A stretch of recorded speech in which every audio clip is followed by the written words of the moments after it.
Έχουμε αυτή την άσκηση στο χιτζάζ και έχουμε πάνω την πένα. Στυλά τώρα.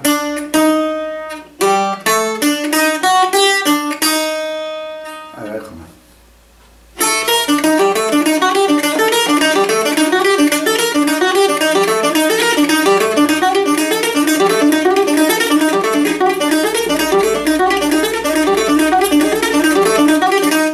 Τώρα μπορούμε να το κάνουμε σε όλους τους τόνους. Θα αρχίσουμε με τον ντο.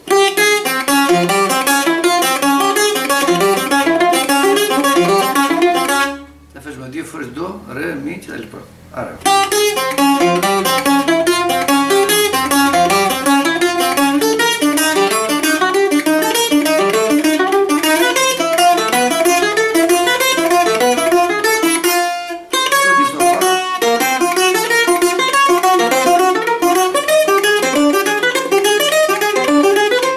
Το κάνουμε στο λάστ, στο σι, το ίδιο.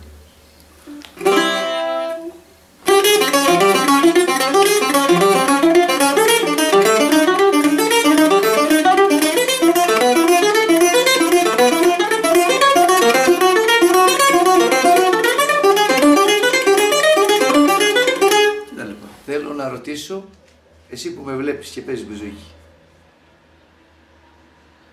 τι σκέπτεσαι, ότι αν πας σε ένα δάσκαλο ο οποίος είναι πρώτο όνομα, ότι θα γίνεις πρώτος μπουζουξής? Τι θέλω να πω, δεν μας κάνει πολύ καλό μπουζουξί αν πας σε ένα που είναι πρώτος ή αν πας σε ένα δεύτερος. Βέβαια ο δάσκαλος πρέπει να είναι πολύ καλός και η δουλειά του δασκάλου ποια είναι? Η δουλειά του δασκάλου είναι να δει τον μαθητή, να δει όπως το γιατρό που πονάει και να του δώσει το κατάλληλο φάρμακο. Να δει τι ανάγκη έχει και πάνω εκεί να δουλέψει. Δεν είναι ο δάσκαλος επειδή ξέρει 5 πράγματα να τα παίξει μπροστά στο μαθητή για να του δείξει ότι είναι καλός δάσκαλος, θα τον απελπίσει καταρχήν. Θα σηκωθούν και θα φύγουν. Ή να του βάλει τις ίδιες ασκήσεις που βάζει σε ένα προχωρημένο και σε ένα που δεν είναι προχωρημένο σε του πει κόψει το κεφάλι σου, βγάλει τις. Δεν γίνεται. Όλα τα φάρμακα δεν κάνουν καλά σε όλους τους ασθενείς. Ανάλογα την αστεία του καθημερινού έχει και τον άλλο φάρμακα. Ανάλογα το πόσο αντέξει ένας. Το μήνυμα όμως που θέλω να δώσω ποιο είναι?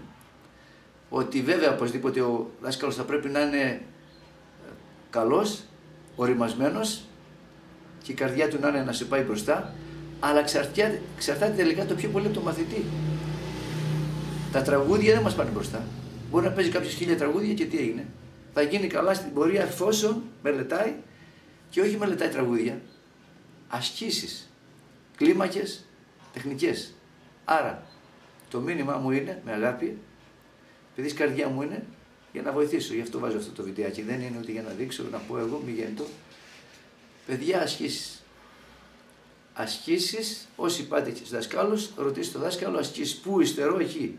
Πάρε ασκήσεις και κάνεις, αν είναι δυνατό, μισή ώρα μια άσκηση προκειμένου να ανταπεξέλθεις στην ανάγκη που υπάρχει.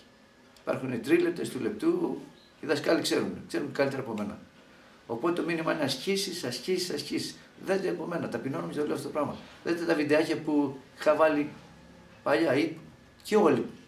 Να πεις, δεν μπορεί να είναι ο ίδιος ένας που παίζει 5 χρόνια και μετά από 20 χρόνια, αν και αυτό μπορεί να γίνει. Ξέρετε πότε? Όταν δεν μελετάει.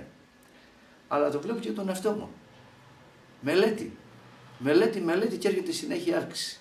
Και η ηλικία, κοιτάξτε εμένα, 62 μέσα στα 63, δεν παίζει σημασία η ηλικία. Πολλοί φοβούνται και λέει, άμα μεγαλώσω δεν μπορώ να παίξω. Όχι. Εφόσον μελετάς, μπορεί να πας 80 χρονών και να είσαι γεροντάς και με την τραγιάσκα και με τον μπαστούνάκι και να αφήνεις τον μπαστούνάκι εκεί πέρα και να παίζεις. Εντάξει, δεν έχουν την ευελιξία οι μυς όπως είναι ένας νεαρός, αλλά όμως η ενεργητικότητα, εφόσον την κρατήσεις με πολλούς και διάφορους τρόπους, είναι εκεί. Μελέτη, ασκήσεις συνεχόμενες.